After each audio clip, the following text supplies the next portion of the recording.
दोस्तों नमस्कार। आप सभी का दिल्ली जल बोर्ड के यूट्यूब चैनल आवाज़ में आज फिर स्वागत है। आज दिल्ली सरकार में मंत्री श्री प्रवेश वर्मा जी, जो दिल्ली जल बोर्ड के वाटर मिनिस्टर भी हैं, उन्होंने एक इनॉग्रेशन किया समर एक्शन प्लान का। इस इनॉग्रेशन में उन्होंने एक वेबसाइट भी लॉन्च की CRM नाम से। इस अवसर पर उन्होंने बहुत सारी बातें दिल्ली जल बोर्ड के विकास और भविष्य के लेके की। उन्होंने एम्प्लॉय के लेके भी कुछ बातें कही। आइए हम सब समझते हैं कि उनका किस तरह से स्वागत किया गया, किस तरह से कौन कौन उस स्वागत में था। And distinguished guests, it is with immense pleasure I welcome you all for the inauguration of digital launch button of chatbot, upgraded CRM and DJB 1916 mobile app. It is a matter of great honor and privilege to warmly welcome our respected Minister Water, Shri Pravesh Verma ji, Member Finance, Shri Aman Gupta ji, Member A, Ma'am, Ms. Swetika Sachin ji, Additional CEO Shri C.S. Gopala. Now I request Member A, Ma'am, Ms. Swetika Sachin ji to present a green law.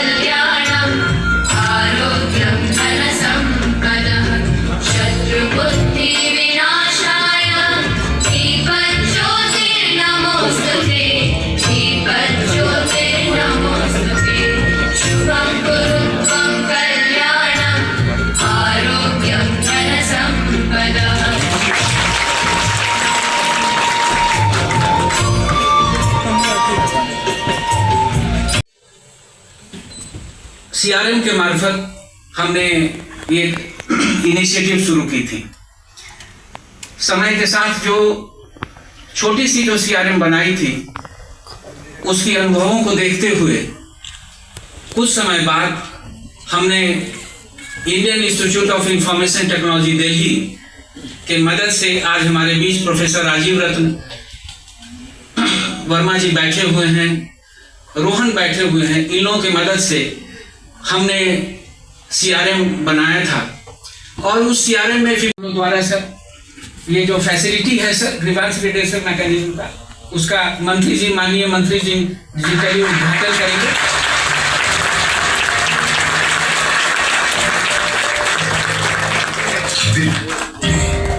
जहां दिनों दिन आबादी बढ़ती जा रहे हैं, ऐसे में पानी की उपलब्धता सुनिश्चित करना चुनौतीपूर्ण कार्य हो जाता है।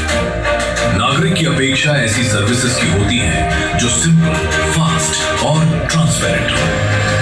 दिल्ली जल बोर्ड अब फ्रैगमेंटेड कंप्लेंट से निकलकर एक सेंट्रलाइज्ड इंटेलिजेंट सिस्टम की तरफ बढ़ रहा है। ट्रिपल ITP और TCS सेंटर ऑफ डिजाइन के थ्रू दिल्ली जल बोर्ड पेश करता है DJB 1916, एक यूनिफाइड जियो इंटेलिजेंट ग्रीवेंस रिड्रेसल इकोसिस्टम जो सिटीजन सर्विसेज को स्मार्ट CRM, आर्टिफिशियल इंटेलिजेंस और मोबाइल इनोवेशन के जरिए मॉडर्न बना रहा है। ये सिस्टम 4 मजबूत पिलर्स पर बना है। Pillar 1, omni channel intake. चाहे वो हमारे वेबसाइट के जरिए हो या मोबाइल ऐप के जरिए हो, कॉल सेंटर या चैटबॉट, सिटीजन्स अपनी पसंद के चैनल से ग्रीवांस दर्ज करा सकते हैं। पिलर 2, जियो स्पेशल इंटेलिजेंस, जहां हर कंप्लेंट गूगल मैप पर एग्जैक्ट लोकेशन के साथ पिन होती है। पिलर 3, ऑटोमेटेड एस्केलेशन, जहां unresolved complaints automatically senior officers तक पहुंचती हैं। और पिलर 4, क्लोज्ड लूप रिजॉल्वेशन, जहां कंप्लेंट तब तक क्लोज नहीं होती जब तक सिटीजन सेटिस्फाइड ना हो। इस पूरे सिस्टम के सेंटर में है अपग्रेडेड DJB CRM, जो एक सिंगल सोर्स ऑफ ट्रूथ है, यानी एक ऐसा प्लेटफॉर्म जहां हर कंप्लेंट, हर अपडेट और हर ऑफिसर एक्शन एक ही डेटाबेस में रिकॉर्ड होता है। यह सिस्टम 3 सिटीजन फेसिंग चैनल्स को कनेक्ट करता है। DJB 1916 mobile app, 1916 call centre और चैटबॉट, जो 24 घंटे 7 दिन अवेलेबल है। हर सिटीजन सर्विस के पीछे है अपग्रेडेड DJB CRM, जो इस पूरे सिस्टम का ब्रेन है। इसे ऐसे समझिए, एक ही जगह जहां कंप्लेंट्स, ऑफिसर्स, लोकेशंस और रेजोल्यूशंस सब कनेक्ट होते हैं।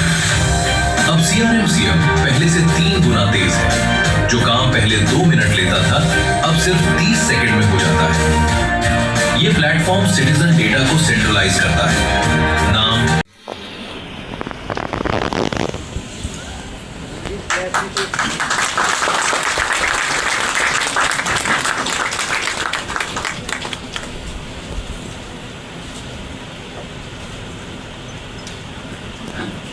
तो हमारा सभा रक्षण प्लान वर्ष 2026 का अनावरण माननीय मंत्री जी के कर कमलों द्वारा आज जो कि निर्धारित था वो हुआ, और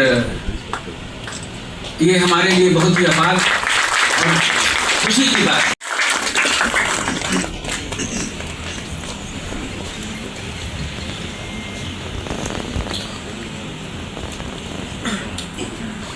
आप सभी को नमस्कार। आज हमारे सीईओ साहब कौशल जी का कल पैर थोड़ा सा ट्विस्ट हो गया था, तो उनको मोच आई है, तो अभी वो MRI कराने के लिए हॉस्पिटल गए, इसलिए वो हमारे बीच में उपस्थित नहीं हो पाए। मगर मैं इस मौके पे सबसे पहले उनको याद करना चाहता हूँ, इसलिए कि हमको एक ऐसे ऑफिसर मिले हैं जो जब वो अभी आए थे 6-8 महीना पहले, और उन्होंने 1 महीने के अंदर से इस सिस्टम को वो जानते हैं। हमारे देश में Aman ji, Shwetika ji, Reddy ji, Meena ji, Lakhera ji, Sunil ji, IIT Delhi, IIT Kanpur, Harawat foundation, TCS, TTI, हमारे सारे चीफ इंजीनियर, हमारे सारे सीनियर इंजीनियर्स, हमारे कंसल्टेंट्स और वो तमाम लोग जो जल बोर्ड में अपनी सेवाएं दे रहे हैं, मैं आज के दिन आप सभी का अभिनंदन करता हूँ। सरकार बनी थी तब मेरे मन में एक सपना था, और मैं जब भी यमुना मैया के पास जाता था, उनको गंदा देखता था, तो मेरे मन में ये आवाज़ आती थी, और मैंने उनसे कई बार बोला कि एक बार मेरे को अपनी सेवा करने का मौका दीजिए,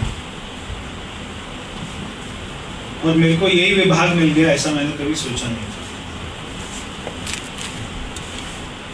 तो मैं इसलिए अपने आप को इतना खुशनसीब मानता हूँ कि आज कहते हैं कि कलयुग में पानी पिलाना एक बहुत बड़ा पुण्य का काम है। मैं सारे अधिकारियों को भी कहूँगा कि पुण्य, हमारे पास में पुण्य कमाने का मौका है। हमको रोज हम जो कार्य करते हैं अपने ऑफिस में, ये अपने दिमाग में हमेशा रखना चाहिए कि दिल्ली के लोगों को, करोड़ों लोगों को पानी पिलाना और साफ पानी पिलाना, ये कहीं ना कहीं ऊपर भी हमारा जो बैलेंस शीट बन रही है उसमें भी लिखा जाता है। और हमारे पास में दूसरा सबसे बड़ा काम है यमुना को साफ करना, पानी और सीवर। दिल्ली के लोग जितना पानी यूज कर रहे हैं उसका 80% सीवर में तब्दील हो जाता है, और उस सब को भी पूरे प्रोसेस को साफ करना, और वो उसके बाद में ड्रेन में जाए, उसके बाद में यमुना में जाए, ये भी हमारे ऊपर में चुनौती है। जब मैंने विभाग संभाला और मैं सबसे पहले यहाँ पे जल बोर्ड के ऑफिस में आया था पहली बार, और इतना सारा काम करना पड़ेगा ये तो 1 महीने में मुझको समझ आ गया था। हर जगह जगह पे हमारे सिस्टम सारे पुराने हो चुके थे, सारे सॉफ्टवेयर पुराने हो चुके थे। जब मैंने अपने अधिकारियों को कहा कि हमको LPSC स्कीम लेकर आनी है, तो अधिकारियों ने कहा कि सिस्टम इतना पुराना है, वो इसको सपोर्ट नहीं कर पाए, उसमें कोई भी डिस्काउंट का ऑप्शन डालेंगे तो वो सिस्टम उसको सपोर्ट नहीं कर पाएगा, उसकी लाइफ हो चुकी। जो भी काम हम लोग सोचते थे वो कहीं ना कहीं किसी कारण से सिस्टम की लापरवाही से पैसा देना चाह रहे। मेरे घर में भी कि हम इसका बिल देना चाहते हैं, तो लोग पानी का बिल नहीं देते, नहीं देना चाहते, ऐसा नहीं। हमारा सिस्टम में कमियां है। आज से 20 साल पहले हमको पासपोर्ट बनवाना पड़ता था, तो पासपोर्ट बनवाने में कैसा ऑफिस होता था, कैसे लाइनें होती थी। आज हम जब जाते हैं पासपोर्ट बनवाने के लिए, कैसा होता है सिस्टम। पहले हमको वीजा लगाने के लिए हर एम्बेसी के अंदर में जाना पड़ता था, आज आपको VFS में जाना पड़ता है, जो भी आपको कंट्री का वीजा लगा। तो इस सिस्टम को पूरा सोच को ही बदलना। जो हमारे ZRO ऑफिस है वो ऐसा नहीं लगना चाहिए भूत बंगला से। वहां पे आदमी को डरते हुए ऐसा हर जगह जाले हैं, गंदगी है, बाथरूम गंदा है, 2 घंटे से लोग लाइन में खड़े हैं मगर अकाउंटेंट नहीं। तो इस पूरे सिस्टम को ठीक करें और ये जल्दी ठीक करेंगे। अभी IFC का भी हम लोग नई स्कीम लेके आने वाले। IFC चार्जेस जो होते हैं, पहले अगर आप देखें आज से 10 साल पहले, अगर मान लीजिए अशोक विहार में कोई अपना 500 गज का मकान बनाता था, तो उसके पास में IFC चार्जेस का बिल आता था लगभग 2 से 3 लाख। आज अगर वो बनाता है तो उसका बिल आता है 22 से 25 लाख रुपए का डिमांड आता है। तो ये पिछले 10 साल में ही बढ़ा, 2019-2020 में बढ़ा था। अब लोग वो 20 लाख रुपए नहीं देना चाहते। आपने इतनी बड़ी पेनल्टी लगा दी, तो लोग IFC का कनेक्शन तो लेना चाहते हैं और IFC चार्ज भी देना चाहते हैं। मगर आपने उस अमाउंट को इतना 10 टाइम्स कर दिया, 15 टाइम्स कर दिया, तो लोग उससे बचते हैं। तो लोग अपने पुराने कनेक्शन को जुड़वाना, और भाई सारा ये भ्रष्टाचार सामने आ रहा है। हमारे जितने मीटर रीडर हैं, आज वो नया कनेक्शन लगाते हैं, जो हमने उनको मीटर दे रखे, वो मीटर नहीं लग रहे। कई जगह शिकायत है। ये एक बार जरा हमारे सारे अधिकारी देखें इस बात को। बहुत सारे ZRO के ऑफिस में जो मीटर हमारे अप्रूव्ड हैं, जिनके ऊपर में मीटर के अंदर लिखा हुआ है कि वो DJP अप्रूव्ड मीटर है, उसके बाहर में एक स्टिकर लगा के DJP अप्रूव्ड का, और वैसे मीटर भी चल रहा है। तो एक एक चीज को हमको ठीक करना, और हमारे कस्टमर को कोई ZRO ऑफिस में जाना ही ना पड़े। वो अपना ऑनलाइन उनको प्रॉपर बिल मिले, प्रॉपर जस्टिफिकेशन के साथ मिले। कोई अगर अपना घर से चला जाता है हॉलीडे के लिए अपने पिताजी के पास, और कहीं पे नौकरी करने लग जाता है, तो वो अपने घर का कनेक्शन नहीं कटवाता। अगर 1 साल तक नहीं कटवाता तो उसका चार्जेस को लगते रहते। तो इसके लिए भी क्या होना चाहिए उसको भी देख रहे हैं। और जैसे मैंने कहा IFC चार्ज, तो अभी IFC चार्ज हम उसको कैसे कम हो सके, कैसे लोगों को फायदा मिल सके, इसके ऊपर में काम कर रहे हैं।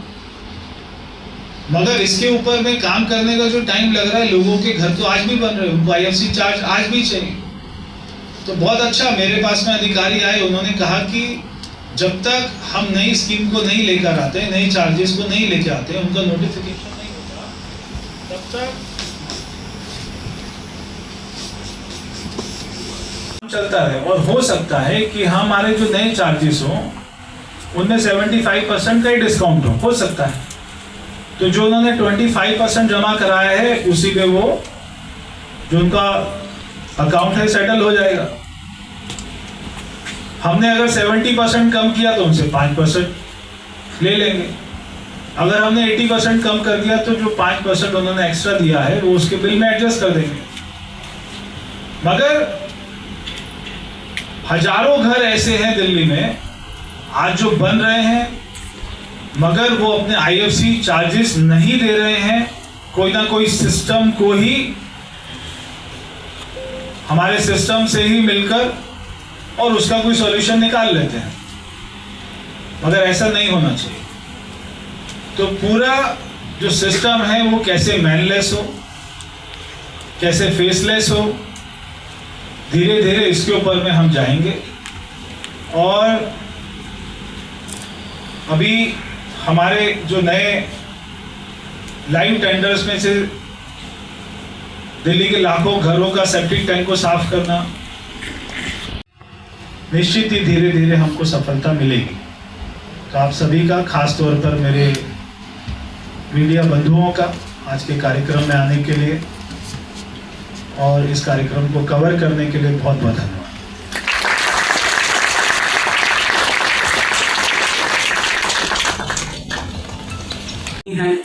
नहीं तो उनका भी दो शब्द और उनका भी संबोधन हम लोगों को मिलता, आशीर्वाद मिलता।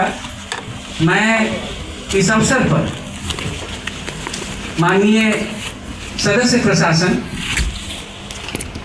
श्वेतिका सचान जी से निवेदन करूंगा कि मैडम आप आएं और दो शब्द जरूर अभिव्यक्त करें। दिल्ली सरकार, श्री प्रवेश साहिब सिंह जी, मंच पर उपस्थित सभी distinguished members, additional CEO, Delhi जल बोर्ड के समस्त अधिकारी व कर्मचारीगण, मीडिया के साथी और यहाँ मौजूद सभी अतिथिगण, इस कार्यक्रम में सम्मिलित होने के लिए दिल्ली जल बोर्ड की तरफ से मैं आप सभी का हार्दिक धन्यवाद करती हूँ। आज का यह अवसर हमारे लिए विशेष है और मैं विशेष शब्द जानबूझकर कह रही हूँ क्योंकि यह सिर्फ कुछ डिजिटल प्लेटफॉर्म्स के लॉन्च का इवेंट नहीं, यह दिल्ली जल बोर्ड की कार्यशैली में एक बुनियादी बदलाव की शुरुआत है। एक ऐसा ट्रांसफॉर्मेशन जो टेक्नोलॉजी को जनसेवा की भाषा में बदलेगा। एरावत रिसर्च फाउंडेशन के साथ पार्टनरशिप में दिल्ली जल बोर्ड कई महत्वपूर्ण AI यूज केसेस पर काम कर रहा है। इसमें सबसे बड़ा फोकस है, जिसको आज लॉन्च किया गया है, इंटेलिजेंट पब्लिक ग्रीवांस रिड्रेस, जहां नेचुरल लैंग्वेज प्रोसेसिंग पर आधारित। मैं सीओ सर का भी विशेष धन्यवाद करती हूं, जिनके कुशल नेतृत्व में दिल्ली जल बोर्ड लगातार मॉडर्नाइजेशन और डिजिटल ट्रांसफॉर्मेशन की ओर आगे बढ़ रहा है। मैं सभी officers, technical teams, PR team और इवेंट्स टीम का विशेष रूप से धन्यवाद करती हूं, जिनके कलेक्टिव एफर्ट से यह कार्यक्रम संभव हो पाया है। साथ ही मैं मीडिया के सभी साथियों का भी हृदय से आभार व्यक्त करती हूं, जो इस महत्वपूर्ण अवसर पर हमारे साथ उपस्थित हैं। आप सभी का बहुत बहुत